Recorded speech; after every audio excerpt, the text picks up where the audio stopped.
नमस्कार, मैं हूँ नीना और नीना एजुकेशन की आज की क्लास में आप सभी दोस्तों का बहुत बहुत स्वागत है। आज की क्लास में मैं आपको बताने वाली हूँ जनजातीय विद्रोह। इससे एक बहुत ही महत्वपूर्ण टॉपिक चेरो विद्रोह। चेरो जनजाति के द्वारा किया गया यह विद्रोह झारखंड में बहुत ही महत्व रखता है, झारखंड के इतिहास में बहुत महत्व रखता है। और जितने भी स्टूडेंट हैं जो जेपीएससी की तैयारी कर रहे हैं, ये उनके सिलेबस के अकॉर्डिंग ही है। तो चलिए देखते हैं क्या था चेरो विद्रोह और इसके अंतर्गत आने वाली महत्वपूर्ण बातें। ये एक रिवीजन क्लास है, मैंने पहले भी पढ़ाया आप लोगों को, और अब जो कि एग्ज़ाम आने वाले हैं तो मैं सब कुछ आप लोगों को रिवाइज करा रही हूँ, क्योंकि झारखंड से बहुत सारे प्रश्न आएंगे। पीटी के एग्ज़ाम में जो सेकेंड पेपर होगा वो कंप्लीट झारखंड बेस ही होगा। तो झारखंड से रिलेटेड सब कुछ आप लोगों को जानना बहुत आवश्यक है। मेरा एक दूसरा चैनल भी है, स्टडी विथ नीना।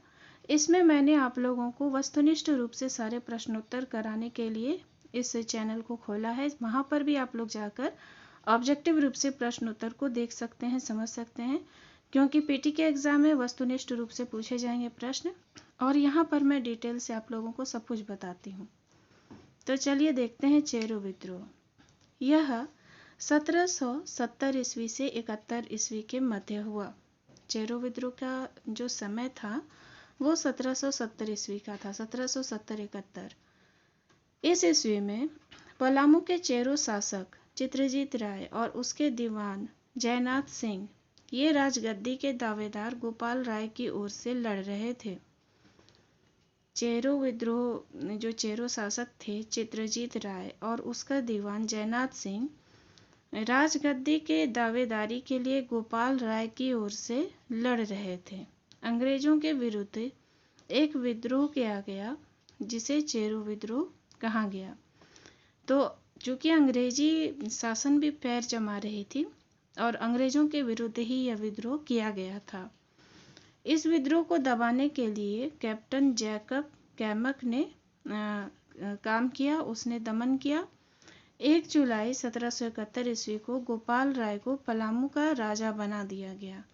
इस विद्रोह को शांत करने के लिए पलामू का राजा बना दिया गया गोपाल राय को। अंग्रेज जब देखते थे कि विद्रोह को नियंत्रित नहीं किया जा सकता, तो जिस वजह से विद्रोह होता था, तो वैसे व्यक्ति को थोड़ा सा लोक लुभावन देकर विद्रोह को शांत कर देते थे और फिर अपना उनका इनडायरेक्टली रूप से वो शासन करते थे। तो ये तरीका था अंग्रेजों का। तो राजगद्दी दे दी गोपाल राय को और उसे पलामू का राजा बना दिया। इसके बाद भी क्या हुआ, चेरो फिर पुनः 1800 ईस्वी में फिर विद्रोह किया। 1800 से 1819 ईस्वी तक चला। चेरो विद्रोह भी बहुत लंबे समय तक चला। जब दोबारा से यह विद्रोह हुआ 1800 ईस्वी में, तो यह 1819 ईस्वी तक चला। रुकते बढ़ते ये चलता ही गया। अंतिम चेरो शासक चूड़ामन राय था। चूड़ामन राय ने जागीरदारों की जागीरदारी को हड़पना आरंभ कर दिया। जब अंतिम जो चेरो शासक था चूड़ामन राय, उसने क्या किया, जो जागीरदार थे उनकी जागीरदारी को हड़पने का काम आरंभ किया। अब पलामू में कंपनी की सेना रहती थी। पलामू का क्षेत्र हर तरह से अंग्रेजों के लिए बहुत ज़्यादा लाभकारी क्षेत्र था। धीरे धीरे यहाँ पर कंपनी की सेना रहने लगी और कंपनी की सेना रहने से बहुत ज़्यादा वो वहाँ पर अपनी पकड़ बना लेते थे। अतः राजा को जागीरदारों की आवश्यकता नहीं रही, चूँकि राजा अंग्रेजी शासन का ही एक कर्मचारी था। तो उसे जो जागीरदार थे, जो कि राजा के अंतर्गत होते थे, राजा के लिए कार्य करते थे, अब उन्हें उनकी आवश्यकता नहीं पड़ी। अब अंग्रेजों के ही सिपाही या फिर अन्य जो लोग होते थे वो उनका काम करते। उनकी जमीनों को बकाया राजस्व के नाम पर बेच दिया जाता था। धीरे धीरे जो वहाँ के लोग थे उनकी ज़मीनों को तो पहले हड़पा टैक्स के नाम पर और बाद में उनकी नीलामी भी कर दी, और फिर यही ज़मीन फिर अंग्रेज़ों के हाथ में चली जाती थी, ठेकेदारों के हाथ में चली जाती थी, साहूकारों के हाथ में चली जाती थी और वे बेघर हो जाते। सॉरी।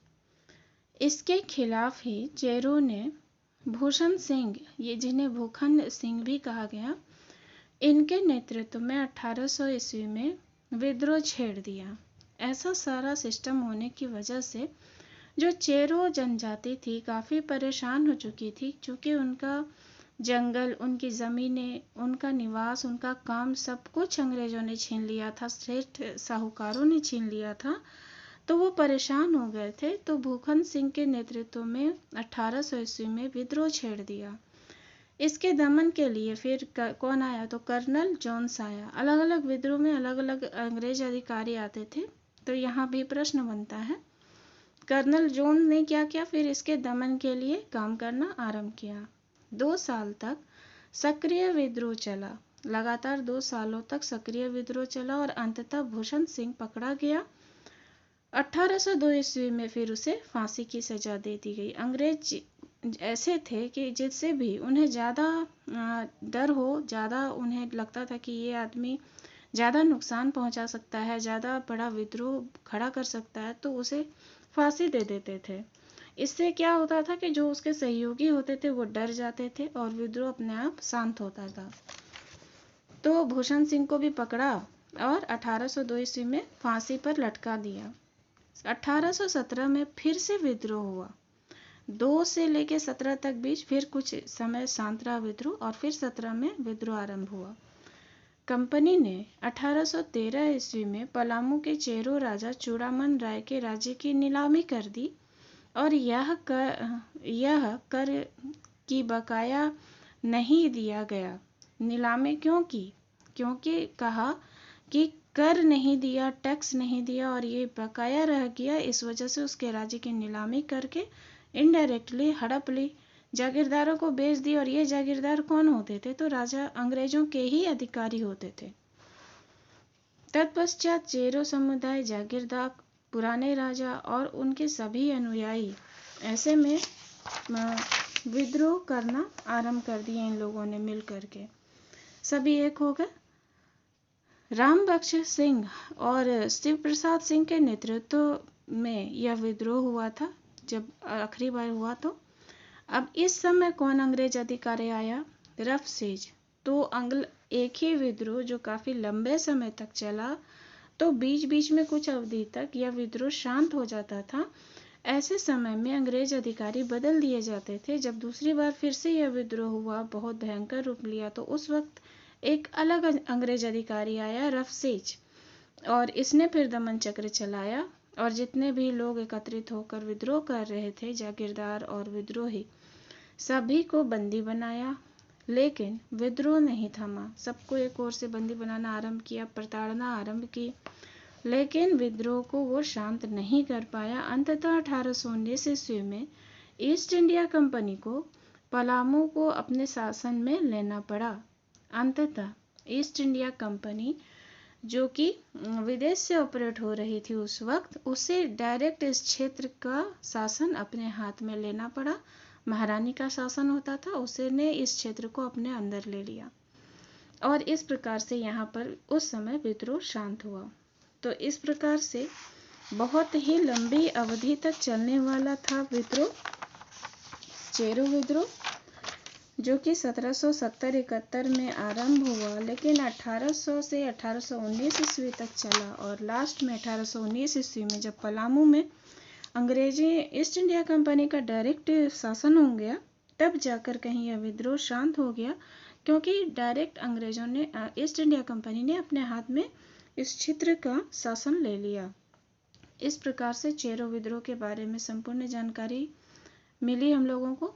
हर एक प्रकार के वस्तुनिष्ठ प्रश्न भी यहाँ से आप लोगों को बन जाएंगे और अगर इस विद्रोह का कॉन्सेप्ट क्लियर लिखने को आए ब्रीफ में, लॉन्ग में, तो वो भी आप इसे लिख सकते हैं।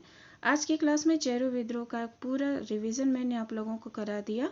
नेक्स्ट क्लास में मैं आप लोगों को रिवीजन कराऊंगी हो विद्रोह के बारे में। तो फिर अगली क्लास में मिलते हैं। तब तक के लिए धन्यवाद, नमस्कार, जय हिंद।